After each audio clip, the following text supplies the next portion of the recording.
Welcome to the Grandpa channel, where stories don't fade, they get recorded. I'm Steve Harris. My grandkids call me Rivers. This podcast is where grandpas and grandchildren pull up a chair, turn on a mic, and let her rip. Grandpa stories are chock full of wisdom, life lessons, and frankly funny as hell.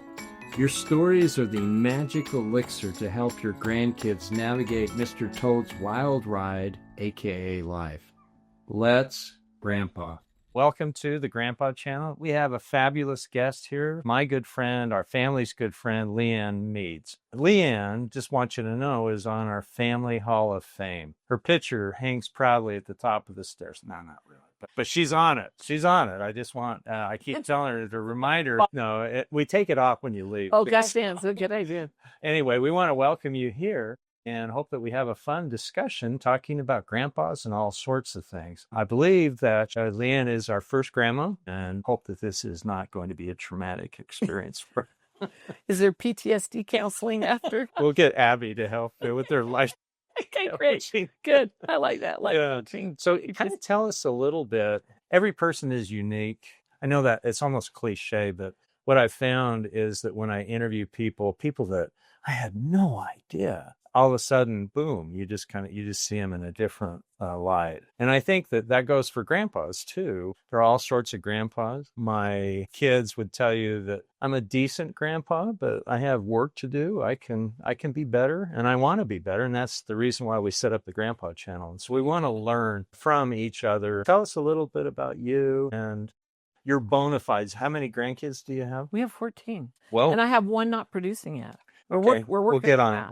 We're working on that. Yeah. So I really feel like I didn't take enough of my testosterone though today to be doing this because you genetically don't qualify for it. Tell us a little bit about yourself. Your story. Oh my gosh. My story, born in Idaho. Parents were studying at the University of Idaho. That's in Moscow. Whatever. So when you have the maiden name of Hitler and people ask you where you were born and you say Moscow, Idaho, they don't hear the Idaho. They don't hear the Idaho. And they go, wow. Yeah. Really? Yeah. So that was always fun. So how did you handle that?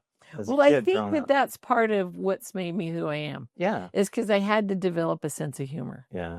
I had to, you had to find ways to diffuse it when people would make terrible comments, stupid jokes. Yeah. The first thing Garner said when he agreed to get lined up with me, and does she have a little black mustache? Like I hadn't heard that a bazillion times in my life. I would have been cowering, under the bush. He was talking to somebody else. He wasn't talking to me. But yeah, so as hard as that was at times growing up, junior high and high school being the worst, I think it really kind of helped develop who I am and sense of humor and able to just, turn a bad situation into and laugh about it. Yeah. Because otherwise I'd be home crying all the time. Yeah. So I think that's one thing. And the other thing that was interesting, and this kind of relates to Grandpa, is my dad was really proud of the name Hitler. Really? Yeah, he was, because he knew where his family roots were.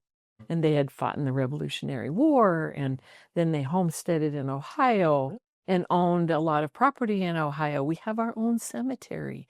We have a Hitler cemetery. Where? In Ohio, Circleville, Ohio. Wow. Yeah, roads named after the family. And so he always just said, that's a really good line. Solid American farmers and, and revolutionists. And so we always felt like there was some pride there. So we didn't have to cower so much behind Hitler. And then you just always say, and then some jerk came by and ruined it for us. Yeah. Well, you think about the possibility of somebody besmirching the name of Meads or Paris. Exactly. Yeah, you run into that. So there's one story where he was shopping at ZCMI because that was my mother's very favorite store. And he was buying sheets, and it's a twofold little quip with him, but he was buying sheets, and this is after my mom passed, and so he was buying a flat sheet of one print and a fitted sheet of another print. And the gal goes, "Sir, do you realize that these don't match?" And he said, that's okay. I sleep with my eyes closed. I won't notice. So, and then she goes on when she looks at the card and says, your last name's Hitler? And she goes, well, how come you never changed your name? And he said, well, I don't know. What's yours? Maybe I'll change it to your name. What's your last name? Serious? Yeah. And then it just diffuses it and people go, oh yeah, that's kind of a stupid thing to ask. Yeah. So he was really good at that, taught us that. And Do you use it much? Hitler? Legally. Yeah, on my legal documents. It's So like Hitler Meads. Does it have on your driver's license? Yeah. Yep. I have Hitler, which was very interesting when we went to Israel, crossing the border from Jordan into Israel. Really? Yeah, that was a little, I hadn't thought about it either till I was there. They looked that one over. Oh, yeah, they looked at that one over pretty heavily. So you fit the terrorist profile. I do. I have those beady little eyes. Yeah. So what was your dad like? My dad was an electrical engineer. And if you know what engineers are like, they are a breed unto themselves. Yeah. And everything had to be proven by science. And so he never joined the church because, he couldn't prove it logically that way. And so, and he was creative. He was brilliant. He had an extremely high IQ, had many inventions and things he worked for Sperry Rand Corp that morphed in ultimately to L3 Communications. So he was super bright, but he liked to mess with us all the time with just different things. Was he a tease? He was very much a tease, had a very dry sense of humor. So one of the things I wanted to share with you about him was that he passed away 3 years ago, and it was a very difficult passing. It was very unexpected, and it was very strange in how it happened. And honest to gosh, I was just mad at him. And so at the funeral, my remarks I couldn't hide that. And so I just kind of let it all out. And so we did a graveside, and then afterwards we had a really nice gathering with all of the grandchildren and all the Marians and just everybody. It was lovely. But I happened to listen to the recording of that just about a week and a half ago. I didn't realize I had it. And I was going through a file on my phone, and I found this folder and and I sat and listened to the 2 hours of all of the grandchildren that stood up and talked about their grandfather. This is equipped with him too. So when I was pregnant, I was the first one to have a grandchild. And I says, okay, Dad, what do you want to be called? And do you want to be Grandpa? And my mom just wanted to be Grandma Ruthie. But he says, let me get back to you on that. Yeah. I go, okay. So several weeks went by, and I go, not that this baby's going to be calling you anything immediately, but we are very precocious children. Yes, very precocious. So he says, I think I would like my grandchildren to call me grandfather, sir. Sir. I went, wow, isn't that a little warm, fuzzy thing? Yeah. I feel that if they can call me that and respect me, I can respect them. So interesting kind of an Very idea. interesting. It was interesting. So were you closer to your mom or your dad? Well, my mom passed away when I was like 36. Oh. So yes, we were close until she died, and I wish I was closer. Where are you, Mom? Let me feel you. But we were pretty close. But obviously, over all of the years, 30 plus years that my mom's been gone, my dad and I became very close. And I was very much part of the caretaking as he got older. But anyway, so now we're back to this lovely event. All the grandchildren and everybody are talking about GFS because grandfather sir got too long, so they abbreviated it GFS. So they were talking about their GFS. They were all telling these incredible stories about him. My dad was fascinated with all kinds of things. And one of the things I realized from listening to this, one of the things he was very fascinated was with mnemonics and how to remember things and memory. And so if you attach different things to items or whatever, you can remember them better. And as I listened to all of them talk, I realized my dad had used that technique to identify something about each one of those kids so that when he wouldn't be with them, it would trigger memories and thoughts about who they were. And so they all felt so much like my dad really knew them. Really? Saw them, knew them, had something. Was he affectionate with them? My dad, he'd give hugs, but he wasn't like warm and cuddly. Yeah. Yeah, no, my dad was great. Yeah. He More wasn't. reserved. He was more reserved that way. Yeah, PDA wasn't in his wheelhouse, but my mom was more the huggy, lovey kind of guy. Yeah. My dad would give a hug and Uh-huh. stuff, but he was a little bit more aloof that way. Yeah. But they didn't view it that way. Yeah. All of the kids just viewed Really? him as just, he loved me for who I was. Really? He knew this about me. He'd always ask me about these things and what I was interested in and what I was doing. And I thought, isn't that interesting that he took that one little thing and he morphed it into this way to really connect with every one of his grandkids. Right. It was phenomenal when I listened to that. Yeah, I was bawling my eyes out most of the time, but listening to it and recognizing what a skill that was. Yeah, it is. And how they all felt seen, heard, and loved. So as mnemonics, is that where you attach like initials, or is it attach? It could be anything. And that represents something about them. Yeah, it helps you remember. So there are all different kinds of memorization skill sets, and so I was in nursing school and I wanted to learn the cranial nerves. So he had this really crazy one of his mnemonics things of, let's just take each cranial nerve and let's make some wild, crazy visualization about that nerve, like the hypoglossal nerve. I thought, I've got a giant hypodermic needle, and that helped me remember hypoglossal. Yeah. And so he would do that with all kinds of stuff. So anyway, it was just a technique that I recognized that he had utilized to make every one of his grandchildren feel like they were amazing. Wow. I don't think we're going to get those sort of this is why I love talking about. No, I don't think you'll get anybody else that maybe did that.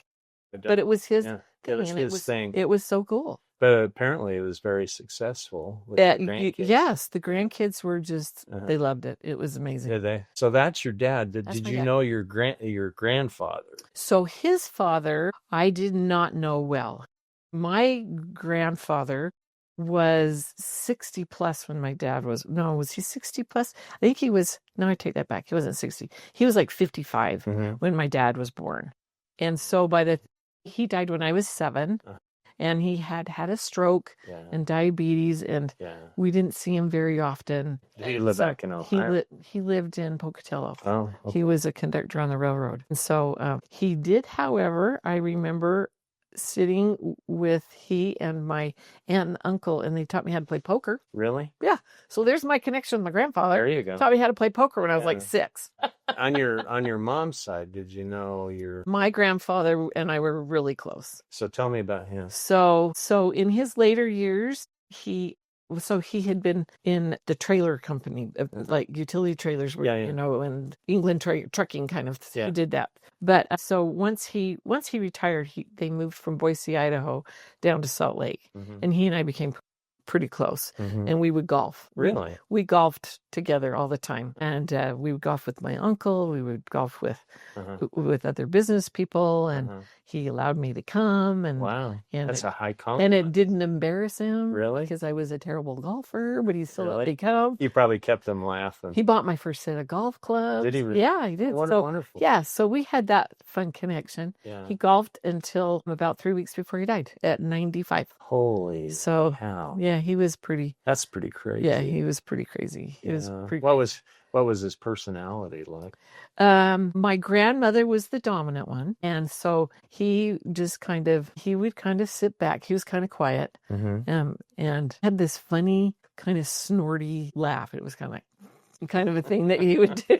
So he would sit in the corner and just do that. Yeah. My grandmother was waxing eloquent or chewing him out or whatever. Yeah. And so he snorted. He would just do that thing. So he was pretty funny. But when one-on-one, he was great. He taught me how to drive a stick shift car.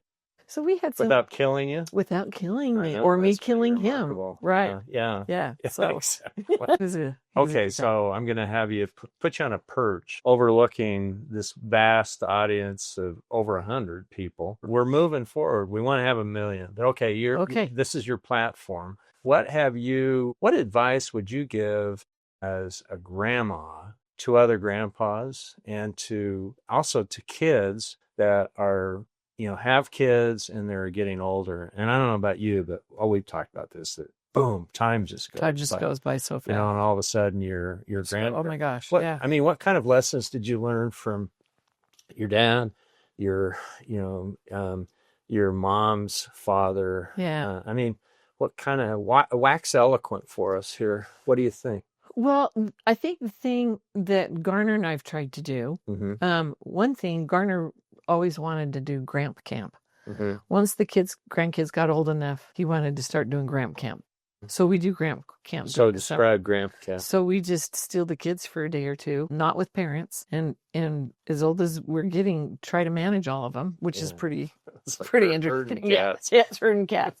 So we'll have Gramp Camp, and we'll pick a theme, and we'll create activities and teaching moments. We've done it at our place. We've also done it up at a family cabin up in Mill Creek, where we'll go up there and just, no phones, so they can't get on their cell phones. And we'll hike, or we'll, do s'mores and roast hot dogs and just have fun, and then try to incorporate some gospel principles into it with activities, so that they can, again, kind of a mnemonics thing where we have an activity. So like a couple of years ago, we did hogs. And everybody goes, hogs. Okay. Hand of God, looking to see the hand of God in your life. Oh, I like that. Yeah, and I really like that. It was so cool. Especially it's a great gift to develop as a person, especially a teenager. Yes. Just right. Looking to recognize the hand of God in your life, and how it and we have some little grands, unfortunately, that aren't getting the gospel in their life. Yeah. And so we try to do what you can. We try to do it in a way that's not like shoving it down their throat. Hogs was a fun way to do it. Yeah. And how do you see the hand of God? And so it was. Did you guys share some stories about? We shared stories. Yeah. We shared stories. We had them share stories. Right. And now every once in a while, I'll get a text from one of the older ones going, "Grandma, do you want to hear about my hog today?" Oh. And it's yes. Yes, I want to hear about your hog today. Yeah. So then kind of. I love that. Yes, it was. Who came up with that idea? Will you give it Was it your idea or was it Garner's? Well, I would love to take credit for it, but I can't. No, Garner's mission president started it with his grandchildren. And Garner kept saying, as soon as the grandkids are old enough, because, we don't want to take them in diapers, and you got to have, so. Yeah. And so how many years have you done the camp? Well, about 3 or 4. Really? Yeah. So fantastic idea. Yeah, it was really, really a fun thing to do. And Garner was the spear. He was the spearhead on that, and he just really wanted to do it. And we talked together and kind of create what we want to do. And I always come up with the weird things, and he comes up with the spiritual thing. You're a counterpoint, right? Yeah. Counterweight. So I found these really cute stuffed hogs and decorated them, put name tags on them all, and gave them to all the kids. Actually, that's a great thing. It was really fun. So, So we end up being a good balance. We might steal that idea. What? I just think that, the ability to see the hand of God in your life means that you're humble. I mean, you could say, well, I can explain that away. Right. That's what my dad would do with science. Yeah, he would explain everything away, that anything that was spiritual that we shared with him, he'd explain it away. Yeah. But you're right, to have the gift to recognize where it's coming from. Exactly. And how he's aware of each one of us individually. I just think it would be so strong. And then you buttress it by examples or stories, both your stories and Garner's story. Right. And then the kids start recognizing things, and they started sharing. And then they share. And then they shared. Wow. And we had fun with their hogs. Yeah. They got to decorate them and do fun things with them. What's the age range of the kids? Well, our youngest is 3, and he hasn't come yet. Yeah. But then the next stage up is 7. So 7 to Did you keep the 7-year-old sort of engaged? It was so great because we incorporated the older kids helping and teaching with the younger kids. And so it's worked really good. It's been a really fun thing. That's a fantastic thing. Yeah, they've loved that. Okay, so again, as you look out over this vast audience here, what would you tell guys? And it sounds like, Garner's been great. But what would you tell us grandpas? See, I go by my name is Rivers. Rivers? Like Old Man Rivers. Oh. I had a son who would come up and sing to me the Broadway show tune, and he didn't have a great voice. He'd go, Old Man Rivers. They're really deep. Yeah, and so when we started having grandkids, one day he came up just definitively and he just said, you're not going to be going by Grandpa. I go, okay, so what am I going to be going? And he looks up and he goes, you're going to go by Rivers. And I thought, I like it. It's Steve is so boring. Grandpa Steve wasn't going to cut it for you. Oh, sets my teeth on edge. So, and then my wife goes by Queenie. So Queenie and Rivers. Oh, that. She grabbed that name, which is in direct violation of the protocol in our family with nicknames. You don't bequeath yourself. You bequeath yourself. Oh, okay. But it's stuck. And it's so fun to hear a 2-year-old or a 3-year-old say Queenie. Queenie. Oh, Queenie. Queenie. And then, they kind of sound like a frog almost. What do you and Garner go by? I just wanted to be Grandma. Did you? Yeah, Grandma. They call me crazy Grandma or fun Grandma. They put that little adjective in there. But I do enough crazy stuff that they do that. So Garner wanted to be Bampa. Bampa? Wow. Get on him.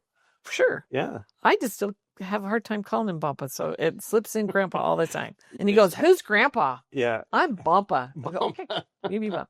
You do you. I like Rivers. And then because I'm just with my personality, there's like 27 derivatives off that. And one is the Riv-triever. Because I'm always, how am I doing so far? Do you like me so far? So I'm like a retriever, a Labrador retriever. Do you like me? And so anyway, I'm Rivies, Rivulets. Oh, wow. The Riv-triever. Wow. Oh, there's a bunch of them. Wow. So it's fun. So I roll with them. You roll with it. Yeah. Good. There's a Swedish proverb that says, a much-loved child has many names. And that's how we are in our family. Everybody has nicknames. That's fun. I think most of them are appropriate, but that they are what they are. They have their own life. Yeah, that's awesome. Okay, so I think if I was going to give any one kind of overarching thing, it would kind of go back to my dad. Whatever you can to create some one-on-one link with every grandchild. Love it. Yeah. Just something. Yeah. A little connection, whether it's you like cars or you like this movie type or you were super fascinated that they are obsessed with Legos or perler beads. I'm just trying to think of all the things that the kids like. But if you can make that one little connection with them that can kind of be your thing, and then make sure that they feel seen and heard, that when you're with them, you're not on your phone, that you're present, and that you're engaging with them on whatever level. So that's a wonderful piece of advice. Yeah, I just feel like that seems to be the glue that connects everything. And then what do you and Garner do to sort of get on the same page? Which, I think sometimes... We are never on this. Garner, did you ever hear what Garner said when he was made bishop? No. He stood up at the pulpit the very next Sunday he was put in as bishop, and he said, I just want to say this right up front, that I have no control what comes out of Leanne's mouth. Just saying. And if everybody understands that, we're all okay. We're okay. Yeah, we're all okay. Yeah. Oh, that's funny. But that's an accommodation. It's an accommodation. Of course it is. Yes, and poor guy accommodates every dang day of his life. Yeah. Because he just has to roll his eyes. I think that's a key to all parenting, whether you're a parent or you're a grandparent, you have to be together on stuff. Yeah. You watch families where the mom and dad are so far off, and the kids know how to manipulate that. Of course they do. Yeah. They'll exploit that. They do exploit it. And they're really good at it. So I think all of our children and our grandchildren know where our testimonies are at. Right. They know what our priorities are. And I think if you've got that foundation, it makes it pretty easy to move. So I've got a kind of out of left field question for you. Okay, so we live in crazy times. How do you think, what are some things that you can do as a grandma and that grandpas can do, Garner and myself? How can we help promote peace? Promote peace and just the ability to live within the world today. I don't know if you were aware, but we'd been planning to serve a mission in Africa. No, I didn't know that. We'd been working on it for 18 months. Wow. We received an inquiry and asked if we'd be willing to Garner would be willing to be the area medical advisor in Africa. And then with your nursing background. Right. So they said, yep, we'll give you an official call in September. In the meantime, here are things you can do to prepare. We started working with the couple that we were going to replace. And we were to enter the MTC on June 9th. April 24th, Garner was diagnosed with renal cell carcinoma. So that all got put on the back burner. And I think the one thing that we tried to demonstrate to our kids, we just say we're really good at pivoting, but more than that is the way to just find peace in that whole event that was pretty, it pulled the rug out from under us. We're doing the right things. And all we're doing the right thing. And then all of a sudden, and so this is kind of a morphed scripture out of Daniel. And if not, he is still good. Yeah. And so we've shared that with our kids. Yeah, this isn't going to happen. So, and if not, are we going to be mad at God? Yeah. Are we going to, no, he's still good. Yeah. And so that is something that I think carries over into the world that we live in. Yeah. There's a lot of and if nots and what the heck's going on. Right. But he is still good. And if we stay focused on him. I love that. And what the ultimate goal is. Yeah. To get back into his presence. You can make lemons out of lemonade. The thing that hits me is that I have my daughter. You can make lemonade out of lemons. I like that. Let's keep that. I got that backwards. Okay, sorry. My daughter has got me. I have a bunch of 10 daily affirmations that I say out loud. That I am, and one of them is that that I am a disciple of Jesus Christ. And one of them involves that peace only comes through Christ. It's the only thing that I can figure out. How to keep us from just all being a nervous wreck the whole time. Yeah. I think that's one of the challenges for grandparents, and especially grandpas, is how a grandpa can be a fountain of peace, of tranquility in these crazy times. And I had one of my daughters came to me, this is back when there was the bombing of Iraq, and she just said, should I keep going forward with this project of mine? And so we had a really nice chat, and the answer is yes. Keep going, keep moving forward. We plant have to cherry trees. I don't want to overstate the power that grandparents have, but I don't want to understate it either. Exactly. And I would like to think that my grandkids could come to me and feel peace and feel like Grandpa's not freaking out. Yeah. That's kind of my goal. He's too. not building a bunker. I could tell you a story about that too. We'll talk about that later. Yeah. Yeah. But no, you do. You want to be able to be a voice of reason in the craziness. Yeah. And you're exactly right. That's how we do it. Yeah. Is we love them. We let them feel love. Yeah. We let them know that there's plenty of it to go around. Yeah. And that, our Creator loves us even more, and there is a plan, and it's all going to be okay in the end. And it's like you're swimming in this sea of love that you don't even really know is there. Even if you don't believe in God, you're still swimming in that sea. I really like the hand of God, the hog. I bet there's, what do they call them? Plushie? Is it plushy little things, Well, Jean will jump all over. I will send her the link. But I just think that if you have kids and grandkids who, prompted by a peaceful grandpa saying, hey, I see the hand of God in your life. Do you see it? And then the best thing is for, hey, grandma, guess what? I love that. Yeah. And that's, you feel pretty good about kids who are like that. Yeah. When they can recognize it. All right. Absolutely. So do you have any further sort of, this wasn't as painful, was it? No. Anticipated. As long as I don't look over there and I'm just looking at you and we're having a conversation. Having a conversation. Yeah, we're good. I tell people that I have a face made for radio. You told me that. I don't know. What passing words do you have for, grandpas? I know he said that. I don't know that I've got anything else to really add to that other than I think you gotta grab them and put them up on your knee and give them a hug and a love, and again, just find ways to connect with them. I love that. Yeah. And help them see the hand of God. And help them see the hand of God, and that's all okay. I found that I just recently turned 70, as I told you previously. And Right behind you. yeah, you're right, coming up right behind. But what I've noticed over the last couple of years is that I see the hand of God much more clearly now than I did when I was 30. Because we're retired.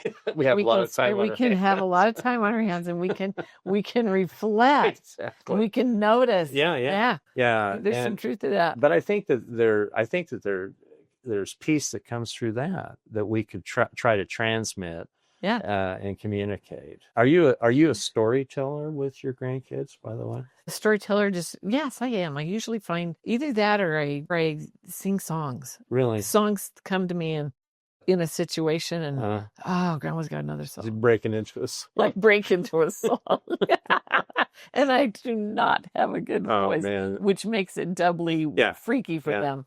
But but again, we can turn a bad situation into some fun. Bad singing. Yes, bad singing can turn into something fun. And so I think, and I guess another thing is that we need to teach our kids and I have to remind my kids, not just grandkids, that we have to look for joy every day. We have to find joy every day in the journey. And some days it just really stinks, and other days it's easier to find. But I feel like that too helps bring peace, as if we can look for that every day. And I pray for that every day myself. Pray for ways to serve, because I feel like that helps too. Yeah. If we're get you out from yourself. And just that we're maybe making a difference in somebody's life, where we feel so much like we can't make a difference in the big overarching world issues, but we can make a difference in one person's life each day. So I think that's think of the potential access or the potential benefits that comes from our sitting down and chatting with this vast following that we have. There's a phrase that I've used before, and that is grandpa where you're planted. Sometimes your grandkids are somewhere else, and it's just, you sort of have to say, okay, if I can't be with them, who can I be with? So here's a little interesting thought. Yeah. When Melissa was our first one to move away from home, she went down to Texas. And of course, no grandparents, no family at all. And so I said to her, why don't you find a couple that can be your grandma and grandpa in Texas? And they did. Did they? They did. And it made a huge difference. So grandpa and grandma, where you're planted, that little couple, Chuck and what was her name? Can't remember. I'll think of it. You're losing it. I'm losing it. Georgie and Chuck. Yeah. They became the grandparents to my grandchildren. Did you feel threatened by that? Absolutely not. Absolutely not. Yeah. They added just a whole different dimension to their little family unit that was so far away from all of the other family. So I agree. I think, yes, if we can grandma and grandpa to others, it was brilliant for her. It worked for her.